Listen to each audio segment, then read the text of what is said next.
Hey everyone, welcome to another exciting episode of my podcast. I am exercise physiologist Joe Cannon, back for another week where we talk about pretty much everything under the sun devoted to exercise, dietary supplements, health, wellness, rhabdomyolysis, you name it. Basically, if this is the first time you're joining me, I try to bring a little clarity to this world of health and wellness and fitness.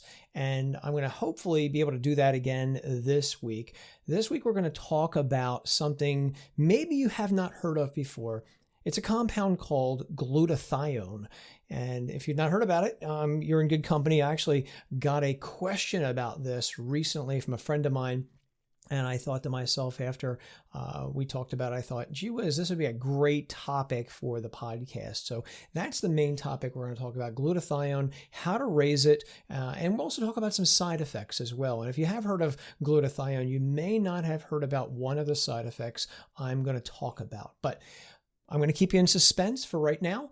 And before we get into any of that, let's talk about, before I even talk about any of that stuff, I just realized this is episode number 40. Holy mackerel.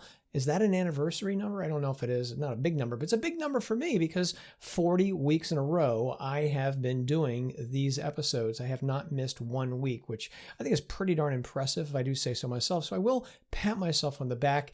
But anyway, it's my little celebration. I did the little dance earlier. 40 weeks I think is pretty darn impressive. So anyway, I just want to point that out. But now that I got that out of the way, let's talk about the myth of the week. And this involves exercise. So the myth kind of goes like this. When you are working out, when you are lifting weights, do you need to work out? You need to lift weights every day or most days of the week to maximize muscle growth? Do you have to work out, lift weights most days of the week to maximize muscle growth? Well, turns out there is some research on this. In one of these investigations, researchers essentially took 27 guys and they split them up into two different groups.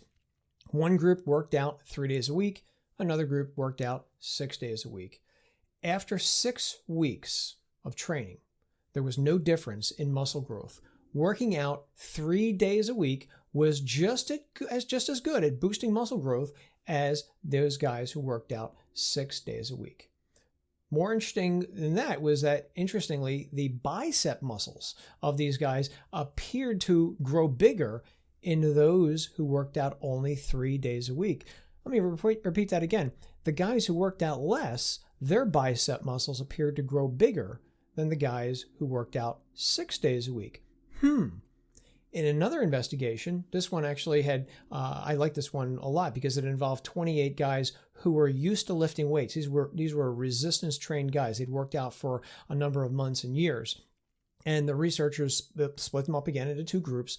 There was a 2-day-a-week split routine. And by split routine, if you've not heard that before, that's one day you say do upper body, another day you do lower body. So they split it up into two different parts. And then they did that 2 days a week. And then another group, they worked out 3 days a week, total body program. So they worked all their muscles 3 days a week. After 10 weeks of training, there was no difference in how strong they got. Working out 2 days a week or 3 days a week, no difference in strength in these guys, but there was more muscle growth in those who worked out twice a week. So in other words, those guys who did the split routine, their muscles appeared to grow bigger than the people who worked out 3 days a week and they did a total body program. Now, I know what some of you are thinking. Just do the split routine and that's going to maximize muscle growth. I want to put the brakes on that for a second because remember, this study involved resistance-trained guys. And while the researchers found that the split routine was better, that doesn't necessarily mean split routines are best for everybody. And that's a really important thing to think about if you're just starting out.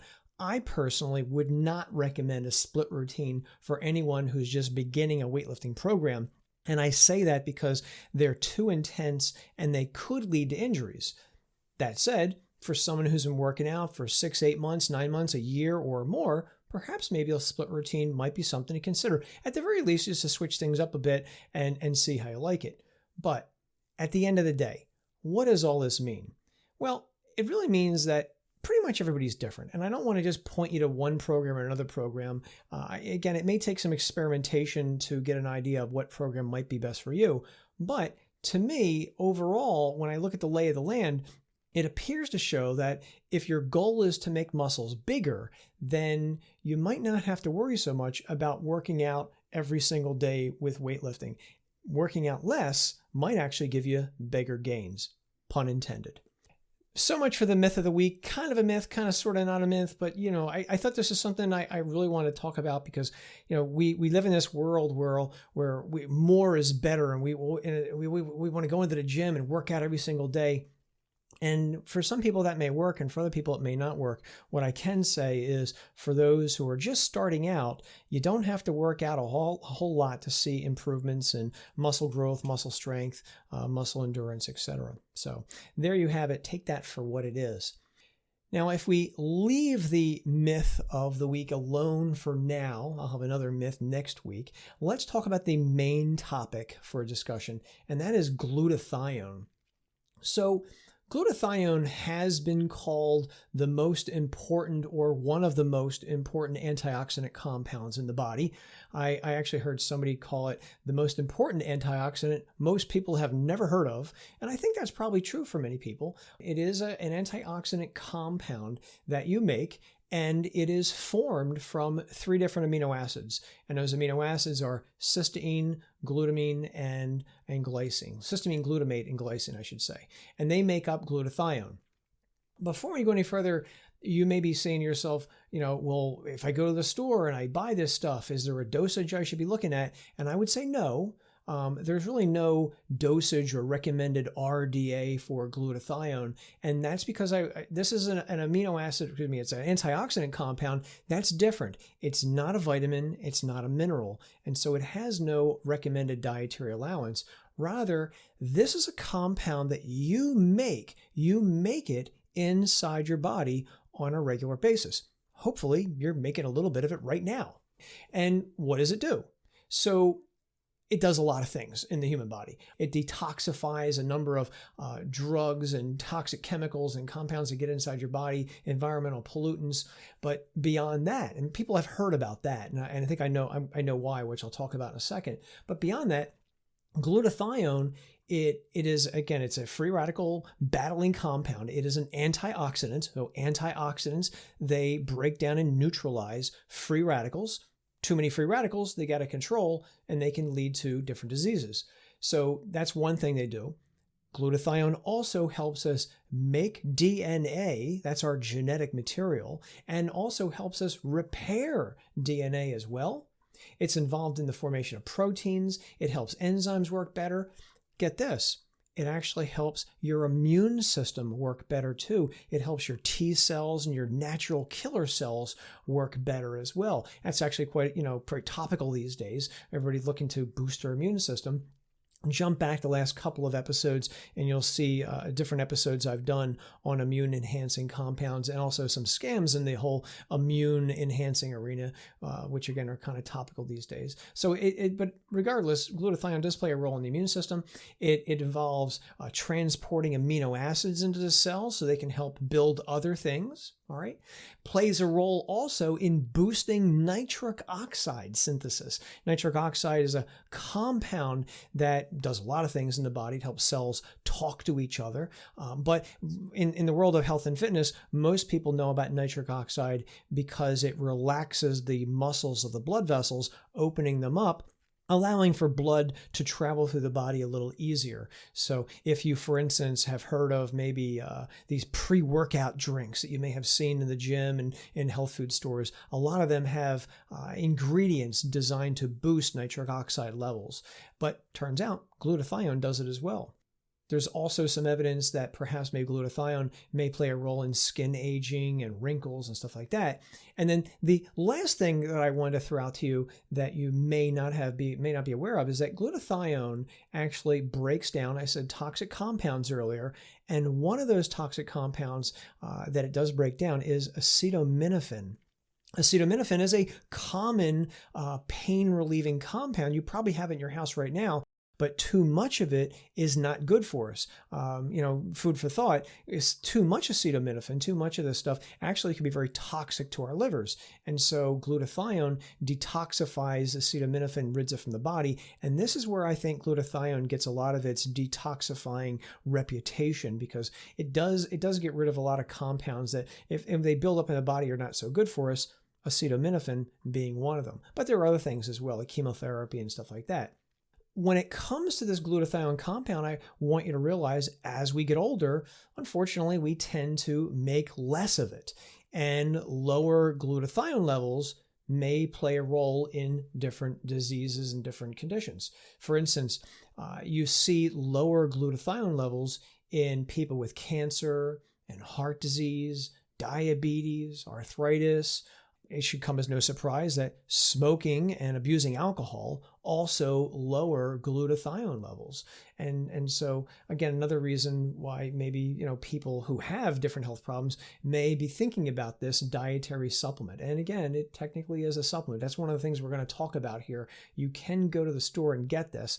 And so we're going to talk about in this episode different ways to boost your glutathione levels naturally. And then I also want to share with you some dietary supplements which can raise glutathione levels. And I also want to tell you the one that I think will do the best job. So, how do you raise your glutathione levels? Well, I think the number one way, if we're going to look at natural ways of doing this, would be to do exercise. Physical activity will increase glutathione levels naturally. No supplement required. So just getting out and taking a walk, riding a bike, swimming, all that stuff, that's all seems to be well and good for boosting this very important compound. In one investigation, researchers in New York randomly assigned 80 healthy, unfit people. These were non-exercisers, non-gym goers, and they basically split them up into different exercise groups. There was an aerobic exercise group, there was a strength training group, or there was a group that did both. And so, and of course, there was also a control group, which they didn't exercise at all, just to see what would happen to them. So these people worked out, either did aerobic, strength training, or both. They did it 40 minutes a day, 3 days a week for 6 weeks. What did they find? Regardless of the type of exercise they performed, everybody had higher glutathione levels than when they began. So if they did aerobic exercise, like walking, jogging, biking, taking a group exercise class, that raised their glutathione levels. If they did resistance training, that also raised their glutathione levels as well. So it didn't matter what they did, they all had higher levels. And I think it's also very important to realize that it didn't take a lot of exercise to see these very important benefits. And again, we're looking at 40 minutes a day, 3 days a week. That's about it. Nobody was running marathons. Nobody was doing high intensity interval training or plyometrics or anything like that. Basically, doing a walk 40 minutes a day, or again, some basic total body strength training program, whether you do it on your own or you do it in a class. That seemed to do a really good job. So number one thing I'd point out to you is if you're not exercising regularly, anything is better than nothing. There's a wide array of benefits for exercise, which again, I think if you go back to episode number 2, I think I gave you a whole bunch of different little known benefits to exercise, which I don't think are on the radar of most people. But in regards to glutathione, yeah, you can't beat it. It actually does raise those levels. Now, going hand in hand with exercise, I would say eat better foods. So for instance, one of the things that I would point out to you if you're trying to raise your levels naturally is focus on foods that contain sulfur. So sulfur is needed to make glutathione. And remember that one of the amino acids that make up this compound is the amino acid cysteine. Cysteine contains sulfur. So by eating foods that contain sulfur and cysteine, you can naturally raise your glutathione levels very well. Sulfur-rich foods, just because I know you're probably asking, what foods could I eat to contain this? Probably the foods you may already be eating, or if you're not, you should. For instance, broccoli. Yeah, broccoli can raise glutathione levels. Garlic, onions, kale. I know I prefer spinach than kale, but spinach will do the job too. Cabbage. That includes Brussels sprouts, cauliflower, and arugula. green leafy vegetables, cruciferous vegetables, I think they do a really good job, and the research does show this, of raising glutathione levels in human beings. I'm shocked that we don't hear this message more often. I'm also shocked that Big Salad is not out there marketing foods for their glutathione raising properties. So if Big Salad is listening, again, I would love to see maybe something on a box of kale or spinach about how it can even raise glutathione levels, because the research does show it can do this. In addition to sulfur-rich foods, I would also suggest maybe increasing your intake of selenium-containing foods. And why is that? You need selenium, the mineral, the trace mineral selenium, you need that to make glutathione peroxidase. So you're saying, what the heck is glutathione peroxidase? Well, it's an enzyme, and you need glutathione peroxidase for glutathione to do its job. So glutathione plus glutathione peroxidase makes a better antioxidant defense system. So the selenium is going to help you make more of this very, very important enzyme. So you could take selenium supplements, and they are out there, but personally, I'm not a fan of selenium supplements, and the reason why is selenium is a trace mineral. We don't need a lot of it to make our cells happy. Also, too much selenium can be kind of toxic to us. And so I would caution against taking a selenium dietary supplement. I prefer instead to focus on the selenium-containing foods. What are those selenium-containing foods? Well, I'm glad you asked.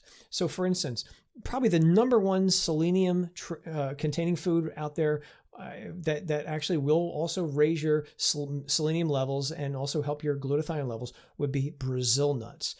Eating 2 Brazil nuts a day will increase your selenium levels right to where they got to be. Brazil nuts will be one. Eggs, sunflower seeds, mushrooms. One of my favorite breakfasts, oatmeal. Oatmeal has got selenium. Beef, chicken, tuna fish, salmon, turkey, cheese, whole wheat bread. So selenium foods, I think, are going to be better than a selenium supplement, because I think you're going to get much more than the selenium in these foods. You know, for instance, the oatmeal is going to have the fiber, the sunflower seeds will have fiber, and so there's more to it than just selenium. But selenium is a mineral that if you're eating these foods, you don't have to worry about taking a dietary supplement, but it's going to do a very good job on increasing that enzyme, glutathione peroxidase, which again, your glutathione needs to get the job done. Now, in addition to those foods, if you like coffee, I have some good news for you, because several research studies have noted coffee can raise glutathione levels. In one investigation, researchers in Italy, they noted that 5 cups of Italian-style coffee, whatever that was, increased the glutamine in the body by about 16%, and that occurred quickly. After 1 week of drinking coffee, glutathione levels increased by 16%. After the people stopped drinking the coffee, obviously, their levels went right back down to where they were before they started drinking the coffee. So you may be wondering, why might coffee raise glutathione levels? And honestly, I would say we're not really sure.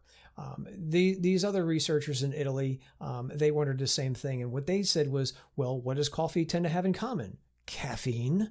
And so they did an interesting study where they gave people, these actually were diabetics. Remember, diabetics tend to have lower levels of glutathione in the body. And they basically gave them caffeine for 1 week, and they noted that caffeine did increase glutathione levels. I personally think there's more to coffee than just the caffeine, and it's quite possible that the other thousands of compounds in coffee might also have a similar effect. So I haven't seen anything on decaffeinated coffee raising glutathione, but odds are if you like decaffeinated coffee, I would say keep drinking it, but there is a little bit of research on caffeine raising the levels of this compound.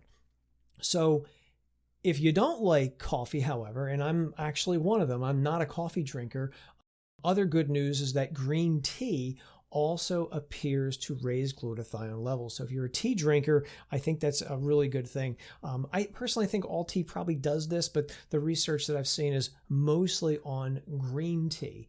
One investigation actually gave people green tea or green tea extract and noted that basically it raised glutathione levels. One of these investigations, again, involved people with pre-diabetes. Again, I think diabetics are probably a group that are studied because their levels tend to be lower than the average person. And basically they gave these people 4 cups of green tea or 2 capsules of a green tea dietary supplement, or they gave them 4 cups of water. And they did this every single day for 8 weeks. These researchers noted that both the green tea and the green tea supplements raise glutathione levels. And so that's good news for green tea lovers. It does do a good job on raising glutathione levels in humans. Now, if you don't like, drinking tea, I would say why. Tea's great. Off the top of my head, I would say tear open the tea bag and throw it in a smoothie. If you're making smoothies, I've done this many times myself. I've even talked in the past of how I have this little hermetically sealed thing I got from Bed Bath & Beyond, and I put different teas in there, and I just scoop out, a half a teaspoon or a teaspoon into the blender, and I just, blend it all up.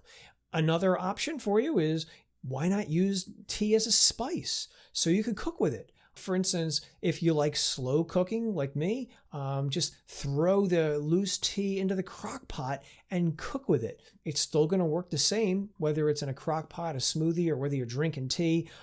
It's all going to raise the green tea or the glutathione levels. So, or just drink the tea. Now, I do want to point something out to you. When I read this study, when I see research on green tea and supplements, it's a little bit of a red flag for me. And I honestly would prefer that you drink the tea or cook with the tea or put it in smoothies. I'm generally not a fan of green tea dietary supplements. And I know they're popular out there, but I personally don't like them. And the reason is, over the last several years, there have been many reports linking green tea dietary supplements to liver damage. And so for that reason, I wouldn't take them myself. But again, I know other people probably love them, but I've seen too many of these reports, and it just says, I think the risk outweighs the benefits for me. And so I prefer the tea. Now, if you've never heard of this before, okay, the green tea and the liver issues, I would say skip back to episode 20, because that's the episode where I talked about dietary supplements and liver damage. Green tea supplements was one of them, but I also covered a whole bunch of other dietary supplements. So take a look at episode 20 for more information on that, or just stick to the green tea and I think you'll be okay. Now, speaking of supplements, so you're probably, saying, well, what's Joe going to say about dietary supplements raising glutathione levels? Turns out there are dietary supplements that will do this. So what I want to do is cover several of these supplements, and then at the end, I want to give you my opinion on what I think would be the best choice if you're thinking about a dietary supplement. Okay, so number one, the first dietary supplement that I would suggest is something called NAC, NAC. NAC or NAC stands for N-acetylcysteine. It's an antioxidant dietary supplement. You can find it on Amazon. You can find it on at health food stores, etc. Since glutathione needs cysteine, NAC supplements, turns out, are very, very effective at raising glutathione levels. Because remember, N-acetylcysteine, it contains that amino acid that you need to make glutathione. In fact, I got to think that NAC supplements are probably the most well-known way to boost your glutathione levels, and that's for good reason. There are a bunch of clinical studies out there showing that N-acetylcysteine dietary supplements will raise your glutathione levels. Now, when it comes to these dietary supplements, these NAC supplements, they come in a wide array of dosages, usually between 300 and 600 milligrams per 1 or 2 capsules. Some of them go up about 1,000 milligrams. I personally like the middle of the road myself. So if you ask me what would be a better dosage, I'd say somewhere between 300 and 600 milligrams. A lot of studies do tend to use 600. Again, like all these supplements we're talking about today, if you've never done anything like with any of these supplements before, I think it's always good to start with less for at least the first week or so to see how you respond before increasing the dosage. But I have seen several studies with 600 milligrams, not too many with 1,000. I don't think 1,000 is probably necessary for most people unless maybe they were not so healthy. But for your basic healthy person, between 300 and 600 milligrams will most likely do a very good job of raising glutathione levels. Now, if you go to the health food store or you're searching online for these NAC supplements, you're probably also going to run into supplements that literally contain the glutathione compound itself. Literally, it contains glutathione. And so you may be saying, can't I just take glutathione supplements and be done with it? If you had asked me this a few years ago, I probably would have said save your money on glutathione supplements. And that's because back then there wasn't a lot of research showing that you could absorb glutathione. Well, turns out that some newer research has come to light that does appear to show that humans can indeed absorb glutathione from a dietary supplement. That said, I personally think the results are going to vary when it comes to the supplements that contain glutathione itself. And while I'll concede that some of the research does show they can raise your levels, again, if you're trying to decide, if you're standing in front of the glutathione supplement and the N-acetylcysteine supplement, and you're like, what do I use? I would go with NAC. And I go with NAC because it has more research than dedicated glutathione supplements. And for me, the cheapskate, this is most important as well, it's a lot less expensive. When I tend to look at the prices of the things that contain glutathione, they cost more money. And I like to go where the research is, and I also like to go where I think I can do the most and save the most money. And I think the NAC supplements will cost less, and there's much more research on them. So I'd go with that. Along the same lines with this, you can also find glutathione in foods. Now, if that's what you want to do, I think that's great because it turns out that the foods that contain glutathione tend to also be pretty healthy foods. We covered a lot of them already. Spinach contains glutathione, Brussels sprouts, asparagus, avocado, papaya. Who thought papaya does? Green beans got a lot of it as well. And cucumber has a lot of glutathione too. So you can get glutathione from food. Interestingly, you make it and it is in food. So when you eat these foods, they will also naturally raise your glutathione level. I wanted to throw that out to you, but again, if you're thinking about a dietary supplement, I personally would go with N-acetylcysteine over the glutathione supplement only because more research, and again, they tend to be less expensive. But if you want to do it even more naturally, just eat those foods: spinach, Brussels sprouts, avocado, asparagus, green beans, and you are getting little amounts of glutathione with every forkful you eat. Another supplement that usually gets a lot of attention when it comes to raising the levels of this very important compound is vitamin C. And I've actually included this because I've seen an awful lot of vitamin C research popping up. Again, we're living in the world of the pandemic right now as I'm talking to you, and people are wondering about how do you boost your immune system? And vitamin C usually gets a lot of publicity when it comes to that. Well, when it comes to glutathione levels, one of these investigations actually took 48 people, and these actually people had a vitamin C deficiency, so they weren't eating a lot of vitamin C foods, and they gave these individuals either 500 milligrams of C or 1,000 milligrams of C, and they did this for 13 weeks. And they noted that both of these dosages led to almost a 20% increase in glutathione in their white blood cells. So basically they looked at the white blood cells of the immune system cells of their body, and they measured their glutathione levels, and they saw almost a 20% increase in the people who are taking either 500 or 1,000 milligrams of vitamin C a day. Interestingly, in another investigation, 500 milligrams was shown to be better than 1,000 milligrams of vitamin C. And so I wanted to throw that out to you because we sometimes in the nutrition supplement world, we tend to think more is always better. And that's not always going to be the case. Sometimes less is more. And in this investigation, less vitamin C tended to do a better job at raising levels than 1,000 milligrams of this. So while we're on the topic of lower levels of vitamin C, again, vitamin C is in food. So when in doubt, I would counsel you to increase the vitamin C rich foods, knowing also that you'll get a lot of the other benefits, but you're also going to be helping your glutathione levels. So you all know about oranges. Absolutely. Everybody thinks about oranges like they think about bananas when it comes to potassium. But oranges, papaya, kale has vitamin C. Spinach has vitamin C. Broccoli has vitamin C. Cauliflower, red peppers, strawberries, tomatoes, and watermelon. So you can get vitamin C, if you're eating spinach regularly and cauliflower, you're getting vitamin C. So I just don't want you to think you have to eat oranges or take a vitamin C supplement. And while we're on the topic, again, the studies I just quoted you were a little on the high side as for my taste. Sometimes 500 milligrams is a lot. It only takes about, I think about 10 milligrams of vitamin C to prevent scurvy. Scurvy is the major vitamin C deficiency syndrome. It's actually a really scary thing. Most people don't get scurvy anymore, but it only takes about 10 milligrams of C to do this.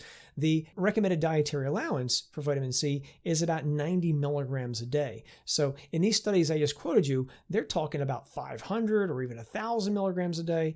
Again, they're usually using more than you're probably going to get in your regular multivitamin, and a lot more than you're getting in food. The reason I bring this up is I usually recommend that you get your blood tested before taking vitamin C supplements. And that's because some people may have a condition that's called iron overload disease. Iron overload disease, as the name engenders in your mind, you store extra amounts of iron in your body. And while iron is a very, very important mineral, too much of it is not good. Too much iron can be linked to organ failure and some cancers. It is actually not good at all. It's technically called hemochromatosis. Hemochromatosis is the medical name for iron overload disease. So I can tell you that I actually had an aunt who had passed away from hemochromatosis many, many years ago. And, before I even knew this, I remember many years ago when I was in my 20s, I was taking vitamin C. I remember I was taking 500 milligrams a day. And I remember getting my blood tested at the doctor, and they noted that I was on the high end of normal for iron. And, we talked about the iron overload disease, and I stopped taking the iron. I came back a month or two later, got my iron level checked again in another blood test, and I was way back down in the relatively normal levels. So iron overload disease is genetic, and I don't know if I carry that gene or not. It's never been an issue since, but I don't take a vitamin C supplement per se. I either get it from food or I get it from the foods like I was just talking about. Like when I make a smoothie, I throw in orange and lemons in there all the time. So I tend to get it from food or just a regular multivitamin, which doesn't have a whole lot of vitamin C in it, no more than the RDA. So just something to think about. When it comes to vitamin C, yeah, it will raise your glutathione levels, and that's great. But again, when it comes to the supplements, I'm always going to be a little cautious, a little bit more conservative, and I'd say go get your iron level tested. Your doctor is going to measure your iron level in any kind of a basic blood test you do. So just something to think about. Now, if you missed last week's episode, it was all about vitamin D. So I would highly suggest you take a look at that. That's episode 39. But what I didn't tell you last week is that vitamin D also seems to raise glutathione levels in people. When researchers looked at almost 1,000 people, they noted that vitamin D levels were highly associated with the level of glutathione levels in the people's blood. The higher the D, the higher the glutathione levels. Another study I saw on this noted that when individual cells in a petri dish were incubated, if you will, with vitamin D, those cells actually increased their glutathione production, which again, more evidence that vitamin D seems to be involved in the production of glutathione. Researchers gave vitamin D supplements. These were researchers in China. They gave vitamin D supplements to women with gestational diabetes. That's pregnancy-related diabetes. And they noted that not only did the glutathione levels in these people go up, but also their diabetes appeared to get better. Their insulin resistance, their insulin appeared to work better, which in turn would reduce their insulin resistance.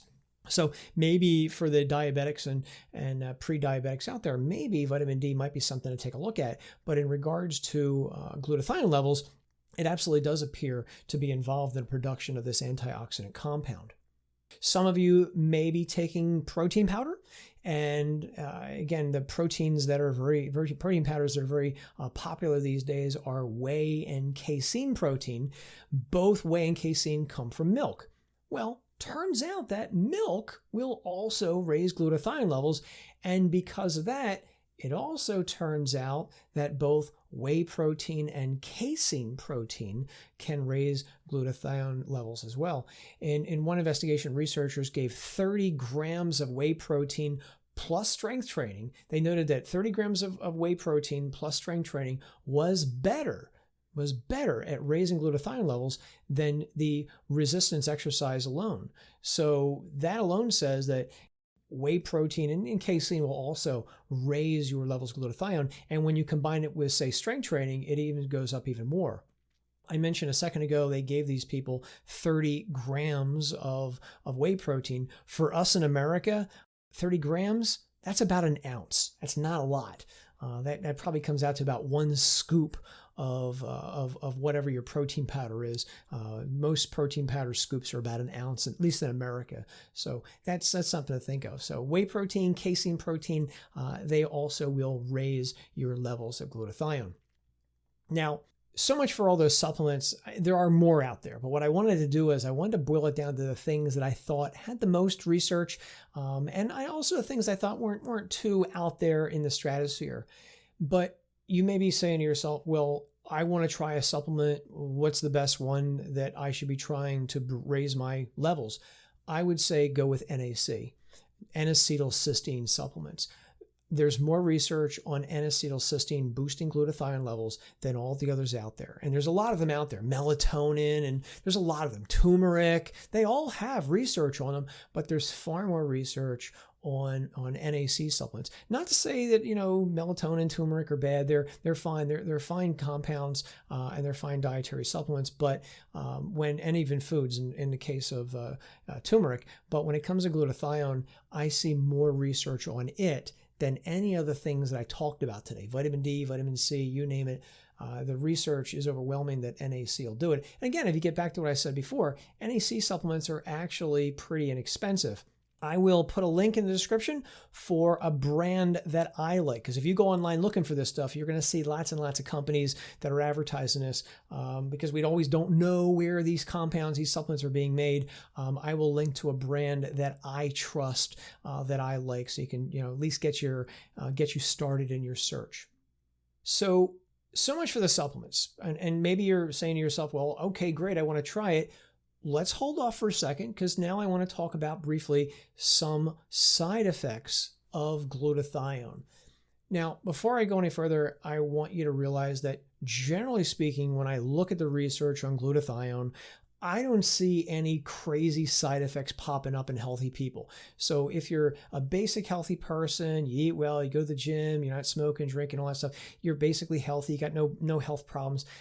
Pretty much, I don't think that any kind of boosting of glutathione is going to be a bad thing. Whether you're taking NAC supplements, glutathione supplements, whatever. I don't see any downsides for most people of having elevated glutathione levels. So if you decide to try supplements, any of the supplements mentioned in this review, if you're healthy, okay, great. But if you have any kind of problems, health problems, etc., you talk to your doctor, pharmacist, dietitian, who can analyze your health issues a little bit more in detail than I'm doing here. What I want to do here, though, is just rattle off a couple things to think about if you're going to try any of the supplements here, just to get you thinking a little bit. Because again, there's always going to be two sides to every conversation. Number one, NAC supplements, which I said I actually liked, just realize that N-acetylcysteine supplements may have a blood pressure lowering effect. So in someone who may have blood pressure issues, too high, too low, or taking blood pressure medications, there may be an interaction, and that's why, I would say, talking to a doctor, pharmacist, dietitian, etc. several of the supplements I talked about today may have a blood thinning effect. And also, in general, several supplements out there, many of them, tend to have a blood thinning effect. It's one of my rules of thumb, to be honest with you. If people ask me, what do you think about X, Y, and Z supplement? The first thing I tend to think of is blood thinning. I see a lot of supplements having blood thinning effects, where if you're healthy, it's not a big deal, but sometimes people may be taking blood thinning medications. Maybe they had a heart attack or some other issue where the doctor puts them on a blood thinner. And sometimes you don't want to have blood that's too thin or too thick. And sometimes supplements, because they have these blood thinning properties, could overthin the blood, and that could actually be a little dangerous for some people. So it's just something to think about if you're taking any of these blood thinning medications. Like, for instance, one of them out there is called Coumadin. There's others out there, but that's just one that always comes to mind. You probably have seen even this little caution mentioned during, say, TV commercials for drugs. If you're listening to me outside of America, you may not see drug TV commercials, but America and New Zealand, we are the only ones in the world that allow drug companies to directly advertise drugs on television. And you can't turn on a TV show, especially during prime time, and not seeing medications being literally advertised to you on television. It's actually quite annoying. But one of the things you do learn when you watch these TV commercials is they do talk a lot about this blood thinning side effect of some medications. And again, some supplements can do it as well. Now, the thing that I kind of titillated you with a little bit ago when I said there's one side effect of maybe raising glutathione that you might want to talk to your doctor about, and that is if you have or are undergoing, say, cancer therapy. So cancer tends to lower glutathione levels, okay? And I understand why people may say, well, I want to try, boosting my glutathione levels to help my cancer. The thing to realize with this is that there is some speculation that supplementing with things like, NAC and stuff like that to raise glutathione levels, artificially raising them, may actually be not so good for people undergoing cancer therapy. Remember that cancer therapy, chemotherapy, radiation therapy, for instance, okay, they kill cancer cells by creating free radicals. Well, glutathione is an antioxidant compound. It actually goes after free radicals. So in theory, somebody who's getting, say, radiation or chemo, who's, taking glutathione supplements, for instance, could that actually make the cancer therapy less effective? Maybe. I don't have any firm answers to you on this. It's actually something that a caveat, a warning, if you will, that I see on a number of dietary supplements out there if you're getting cancer therapy, because in theory, all dietary supplements that are antioxidants might actually reduce the effectiveness of chemo and radiation. I don't see a lot of these studies out there, and a lot of it may be pointing to some preliminary research, but you get where I'm going here.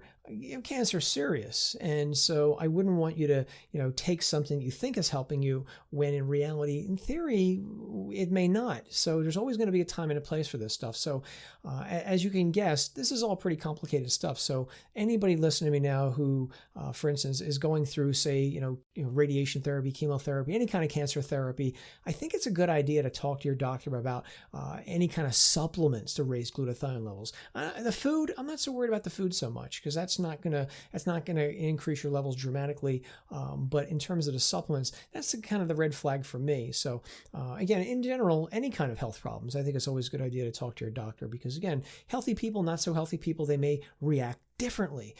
Again, the studies I showed you today were for many of them were people who were generally healthy. Again, pre-diabetes, gestational diabetes, but I don't see a lot on cancer and glutathione levels. So just something to keep in the back of your mind. Okay, so there you have it. A whole bunch of different natural and not so natural ways to raise your glutathione levels. What do you think? Have you tried glutathione supplements? Have you tried NAC or anything else out there? If you want to learn more about this, I'm going to put some links in the description so you could check out some studies and some reviews I've written on this. And if you want to check me out and learn more about me, if this is your first time hearing me, I am pretty easy to find. You can reach me pretty easily at either of my websites, supplementclarity.com. That's where I write about supplements like this one. And my personal website is just joe-cannon.com. And that's where I write about health and fitness, wellness, etc. So with that, I'm going to bring this week's episode to a close, except for one final thing I have, and that is the quote of the week. And it goes like this: exercise is king and nutrition is queen. Together, you have a kingdom. Who said that? Jack LaLanne, who is world-renowned as probably being the godfather of fitness. If you don't know who Jack is, I'll put a link in the description to my review of Jack. You will be shocked at what Jack LaLanne did. No, he is not just the guy who used to advertise juicers on television. Trust me, he did a lot more than that, and you may be surprised. Until next week, same back time, same back channel. I'm Joe Cannon. Be safe, and where you can, try to make a difference.